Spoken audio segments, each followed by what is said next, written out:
श्री कृष्ण कहते हैं, मनुष्य को जो अपने कर्म के फल के प्रति आसक्ति को नहीं छोड़ सकते, वे मार्ग से कोसों दूर हैं। अपनी इच्छा की शक्ति से अपने आप को नया आकार दें। अपने आप को कभी भी स्व इच्छा से नीचा न होने दें। इच्छा ही आत्मा की एकमात्र मित्र है और इच्छा ही आत्मा की एकमात्र शत्रु है। जिन्होंने खुद को जीत लिया है, उनके लिए इच्छा एक मित्र है, लेकिन यह उन लोगों का दुश्मन है जिन्होंने अपने भीतर आत्मा को नहीं पाया है। सर्वोच्च वास्तविकता उन लोगों की चेतना में प्रकट होती है जिन्होंने खुद को जीत लिया है। शांत मन में, ध्यान की गहराइयों में आत्मा स्वयं को प्रकट करती है। स्वयं के माध्यम से स्वयं को देखकर एक आकांक्षी पूर्णता के आनंद और शांति को जानता है। कोई भी जो अच्छा काम करता है उसका कभी भी बुरा अंत नहीं होगा, न तो यहाँ और न ही आने वाले युग में। गंभीर तपस्या और ज्ञान मार्ग से ध्यान श्रेष्ठ है। मुझ पर अपना मन लगाकर योग के अभ्यास से स्वयं को अनुशासित करो। मैं उन लोगों के लिए हमेशा मौजूद हूँ जिन्होंने मुझे हर प्राणी में महसूस किया है। व्यक्ति जो चाहे बन सकता है,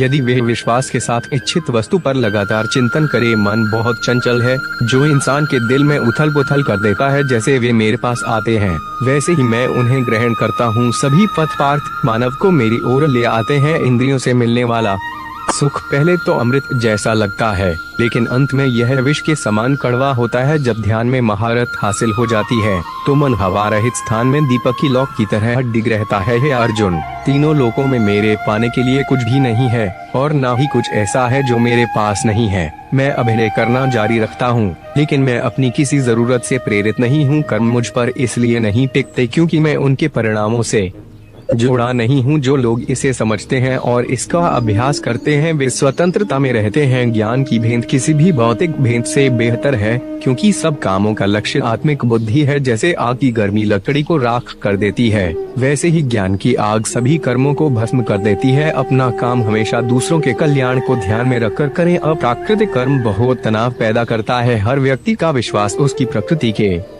अनुसार होता है। मैं उन्हें ज्ञान देता हूँ जो सदा मुझसे जुड़े रहते हैं और जो मुझसे प्रेम करते हैं। मेरी कृपा से कोई सभी कर्तव्यों का निर्वाह करते हुए भी बस मेरी शरण में आकर अनंत अविनाशी निवास को प्राप्त करता है। बुद्धिमान व्यक्ति कामुक सुख में आनंद नहीं लेता, जो कार्य में निष्क्रियता और निष्क्रियता में कार्य देखता है, वह एक बुद्धिमान व्यक्ति है। मैं धरती की मधुर सुगंध हूँ, मैं अग्नि की ऊष्मा हूँ, मैं ही सभी जीवित प्राणियों का जीवन भी और मैं ही सन्यासियों का आत्मसंयम हूँ। तुम उसके लिए शौक करते हो जो शौक करने के योग्य नहीं है, और फिर भी ज्ञान की बातें करते हो। बुद्धिमान व्यक्ति ना जीवित और ना ही मृत व्यक्ति के लिए शौक करते हैं। बुद्धिमान व्यक्ति को समाज कल्याण के लिए बिना आसक्ति के काम करना चाहिए। कर्म मुझे बांधता नहीं, क्योंकि मुझे कर्म के प्रतिफल की कोई इच्छा नहीं। कर्म योग वास्तव में एक परम रहस्य है।